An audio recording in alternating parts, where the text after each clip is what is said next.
Good morning to all. Today's class, we shall discuss about the sampling theorem. So, sampling theorem, it states that a band limited signal, which is x of t with x of omega is equal to 0 for the value of m that should be greater than omega m, can be represented into and uniquely determined from its samples x of nt if the sampling frequency is fs that should be greater than or equal to 2fm, where fm is the frequency component present in it. So the condition for signal recovery is the sampling frequency must be at least twice the highest frequency present in the signal. So let us consider the analog signal x of t, which is the input signal, and the sampling pulse train, which is the impulse response, which is given as del t of t, and the sampled signal is represented as xs of t, which is the product of the signal s of t and the impulse response h of del t of t. So this is the figure for sampling theorem, sampling process. So first figure represents the continuous time signal x of t, and then it's the pulse train del of t of t, which is the impulse response. So these two signals are given to the modulator, and that the output the signal is sampled. The sampled signal is a product of x of t and the impulse response del of t. So the signal is sampled at periodical interval. So mathematically it is given as x of t, which is nothing but the sampled signal, which is the product of x of t into the impulse response del t of t. So we know that the impulse response is del t of t equal to summation n equal to minus infinity to infinity del of t minus nt, which is equal to 1 by t summation n equal to minus infinity infinity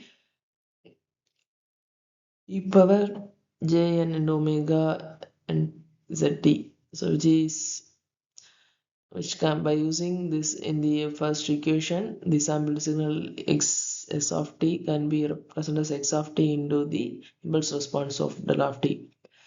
Now we are applying the Fourier transform on both sides.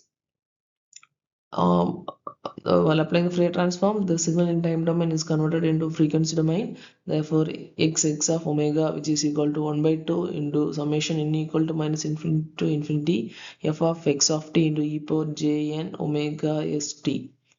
So, which is equal to 1 by t into summation n equal to minus infinity infinity x of omega minus n omega s, where omega s is the sampling frequency, which is equal to 2 pi fs.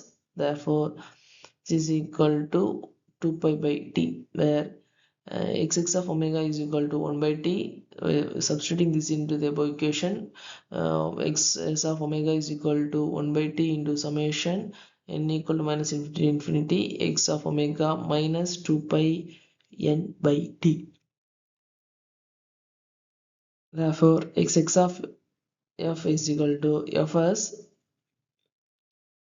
into the limit summation equal to minus infinity infinity x of f minus n of s. So where x of omega or x of f, which is the spectrum of the input signal, and x of omega is the spectrum of the sampled signal. So this is the spectrum of the transmitted the sampling process. So first signal is the band limited signal, which is band limited from minus omega to plus omega, and whose spectrum is given as such. Now it's sampled, and the sampled signal, there are three conditions, that is if the first sampling frequency is less than 2 or less than or should be greater than or equal to 2 omega, then there will be some the samples will be taken periodical interval, and there will be some guard band will be there, so the signals will not get overlapped. And if it is equal to 2 omega, the sampling frequency is equal to 2 omega, then there will not be any guard band. We need a sharp cutoff filter to separate the signal. And if the condition is not satisfied, the adjacent samples will get overlapped, and which results in aliasing. So in this case, we cannot recover our original information. So this is the first condition, omega s should be greater than 2 omega. So here there will be a large separation between the spectral replicates, therefore guard bands will be there, and these signals can be recovered by using a non-ideal filter which does not have any sharp cutoff. Next case is omega is equal to omega m. If there is no separation between the spectral replicates, so there is no guard band, this can be recovered by using the filter with sharp cutoff.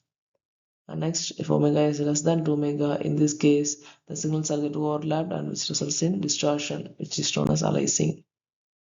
So from this we can conclude that to recover original signal, from the sampled signal, the signal frequency should be at least greater than or equal to twice the highest frequency of the message signal.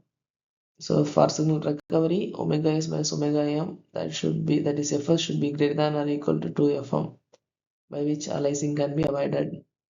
So next, reconstruction, the process of obtaining analog signal, the transmitted signal x of t can be recovered from the sampled signal x of t is called the reconstruction or interpolation. So here x of t is x of t into del of t, which is by substituting the values. X of t is equal to x of nt, summation equal minus infinity to infinity, del of t minus nts. So the output of the reconstruction filter is given by y of t, so which is the convolution of x of t and h of t. H of t is the impulse response. So by substituting the values here, y of t can be represented as summation equal to minus infinity to infinity x of nt into h of t minus nt. Thus the original signals are reconstructed from its samples. Thank you.